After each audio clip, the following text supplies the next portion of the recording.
আমি আবির। আজ আপনাদের সাথে শেয়ার করব আমার জীবনের আনন্দের একটি মুহূর্ত। আমি তখন ইন্টার প্রথম বর্ষের ছাত্র। দিলরুবা ম্যাডাম ছিলেন আমাদের কলেজের সবচেয়ে সুন্দরী ম্যাডাম। অপরূপ এই সুন্দরী ম্যাডামকে দেখে কলেজের সকল ছাত্র ক্রাশ খেতে বাধ্য হয়েছে। এই ম্যাডামের ক্লাস সবসময় হাউসফুল থাকে। শুধুমাত্র ম্যাডামকে দেখার জন্য আমরা কলেজে যেতাম। তিনি আমাদেরকে ইংরেজি পড়াতেন। অসম্ভব সুন্দরী দিলরুবা ম্যাডামের পা পর্যন্ত চুল ছিল। পাতলা শাড়িতে ম্যাডামকে তামিল সিনেমার নায়িকাদের মতো লাগত। পরে অবশ্য একদিন জানতে পারলাম ম্যাডাম বিবাহিতা। উনার স্বামী ও দূরের একটি কলেজের অধ্যাপক।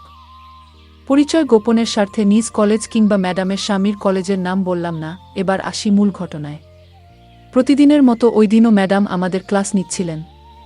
তখন হঠাৎ ঝড় হয়। তারপর ম্যাডাম ক্লাস থেকে বের হয়ে যান এবং ম্যাডামের দেখাদেখি আমরাও তাড়াহুড়া করে ম্যাডামের পিছু পিছু বের হচ্ছি। এমন অবস্থায় আমরা সবাই ধাক্কাধাক্কি করে বের হচ্ছি। হঠাৎ আমার হাত ম্যাডামের পেটে লেগে যায়। তখন সাথে সাথে ম্যাডাম পিছনে তাকিয়ে আমাকে দেখেন, কিন্তু কিছু না বলে বের হয়ে যান। আর আমি ভয়ে কুঁকড়ে যাই। কিন্তু বিশ্বাস করেন, ম্যাডামের পেটটা এত নরম ছিল যে মনে হচ্ছিল ওটা তোলার বালিশ ছিল। ওই দিন বাসায় এসে ম্যাডামের কথা মনে পড়ল। দিলরুবা ম্যাডামের পেট অনেক নরম। ম্যাডামের কথা মনে করে রাতে আর ঘুম হলো না। পরদিন কলেজে গিয়ে ম্যাডামের সাথে কয়েকবার দেখা হলো। ম্যাডাম বারবার আমার দিকে তাকাচ্ছিলেন। ম্যাডাম কখনো কারো দিকে এতক্ষণ তাকান না। আমি তার দৃষ্টি লক্ষ্য করলাম। আমি ভাবলাম ম্যাডাম হয়তো আমাকে খারাপ ভাবছেন। আমি ম্যাডামের কাছে গিয়ে ক্ষমা চেয়ে আসলাম। ম্যাডাম মুচকি হাসি দিয়ে চলে গেলেন। কিন্তু ম্যাডামের পেটে হাত লাগার পর থেকে তার প্রতি আমার একটা টান বাড়তে লাগল। নানাভাবে তার দৃষ্টি আকর্ষণ করতাম। আমি তার ক্লাসে সবার আগে খাতা দিতাম। একটু সিরিয়াসভাবে ম্যাডামের ক্লাসের পড়া দিতাম। কাজেই ম্যাডাম আমাকে ভালোভাবে চিনে গেলেন। আমি ক্লাসে ম্যাডামের উপর থেকে চোখ সরাতে পারতাম না। তার শরীরের প্রতিটি ভাঁজ আমি লক্ষ্য করতাম। ভাবতাম এরকম মেয়েদের জামাই হতে হলে কি করতে হবে। যাই হোক, ম্যাডাম আমার নাম জানতেন। আমি আবার একটু চুপচাপ থাকতাম। কিন্তু আগের চেয়ে আমার সিরিয়াসনেস বেড়ে গেল। আমাদের কলেজের নিয়ম ছিল একদিন না আসলে ৭০ টাকা জরিমানা। আর আমি আমার পরিবারের সাথে বেড়াতে যাওয়ার কারণে অনেক দিন আসতে পারিনি।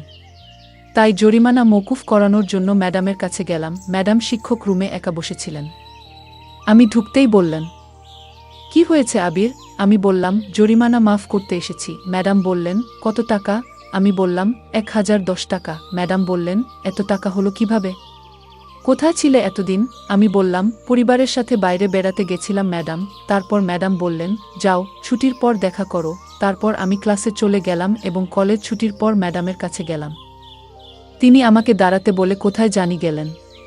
প্রায় ৪০ মিনিট হয়ে গেল, কিন্তু দিলরুবা ম্যাডামের কোনো খবর নাই। কলেজ খালি হয়ে গেল। আমি ভাবলাম ম্যাডামের মাথায় হয়তো অন্য প্ল্যান চলছে। এমন সময় দেখি ম্যাডাম আসলেন আর আমাকে বললেন, এই বইয়ে সাইন করো। তারপর ম্যাডাম বললেন, বাসা কোথায়? আমি জায়গার নাম বললাম। ম্যাডাম বললেন, চলো, আমি তোমাকে ওই জায়গায় নামিয়ে দেব। তখন আমি মনে মনে অনেক খুশি, কিন্তু বাইরে একদম নর্মাল ভাবে ছিলাম। তারপর রিক্সাতে বসতে গিয়ে ম্যাডামের শরীরে আমার শরীর লাগতেই আমার কেমন জানি অনুভূতি হলো। আমি কি করব ভেবে পেলাম না। ম্যাডাম দেখলে কি বিচ্ছিরি ব্যাপার হবে, তাই আমি হাত দিয়ে শক্ত করে রিক্সার এক সাইডে চেপে বসলাম। কিন্তু সাথে সাথেই ম্যাডাম বললেন, তুমি ওদিকে সরে বসলে কেন?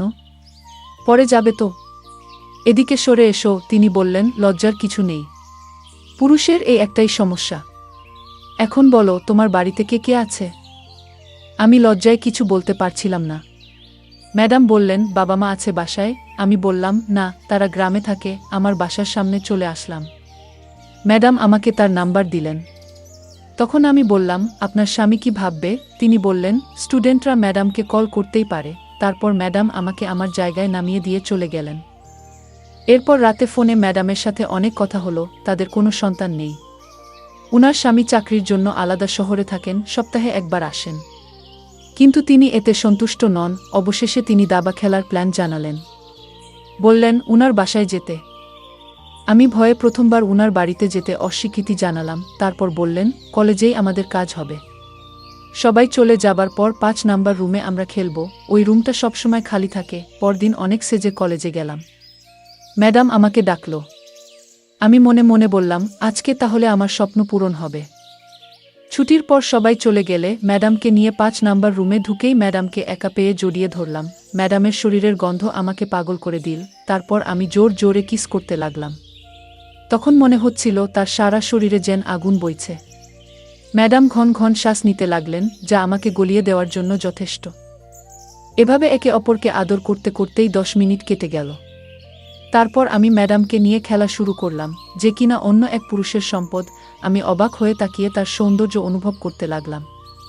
ম্যাডামকে দেখতে কি অপরূপ সুন্দর লাগছিল। বুঝতেই পারছিলাম ম্যাডাম পুরোপুরি প্রস্তুত হয়েই এসেছেন। তারপর ম্যাডাম বললেন, এত দেখার সময় নেই, ছটপট আমার পুকুরের সাঁচেতে জল খেয়ে নাও আর তোমার ওইটা পুকুরে ফেলে দোলাতে থাকো।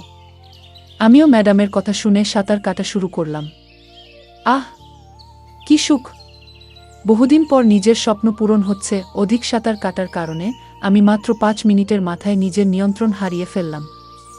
এরপর ম্যাডাম বললেন, ভালোই তো চলছিল, তাহলে এত তাড়াতাড়ি কেন সাঁতার বন্ধ করে দিলে? আমি বললাম, আপনার এই অপরূপ সুন্দরী শরীর দেখলে যে কেউই নিয়ন্ত্রণ হারিয়ে ফেলবে। ম্যাডাম বললেন, ঢং করা বাদ দাও, এখন আমার পুকুরে সাঁতার কাটো। আমি বললাম, মিমি ২-১ মধ্যেই আমি সচল হয়ে যাব। তখন ম্যাডাম বললেন, কলেজে এত সময় নাই, এখন চলো। তুমি সন্ধ্যার পর আমার বাড়ি এসো। আর আসার সময় একটা ট্যাবলেট কিনে নিও। সারা রাত থাকতে হবে আমার বাড়িতে। কি পারবে তো? আমি বললাম, অবশ্যই পারব। তারপর এসব বলে আমরা রেডি হয়ে কলেজ থেকে বেরিয়ে পড়লাম। গাড়িতে বসে ম্যাডামের হাতে হাত রেখে কিছু দূর যেয়ে আমি নেমে পড়লাম আর বললাম, সন্ধ্যার পর আসছি। ম্যাডাম বললেন, যত তাড়াতাড়ি পারো চলে এসো, আমি অপেক্ষায় থাকব। কিন্তু আমি বললাম, আচ্ছা। গল্পটার দ্বিতীয় পর্ব দেখতে চাইলে চ্যানেলটি সাবস্ক্রাইব করে কমেন্টে ইয়েস লিখুন। আর হ্যাঁ, গল্পটি কেমন লাগলো জানাবেন।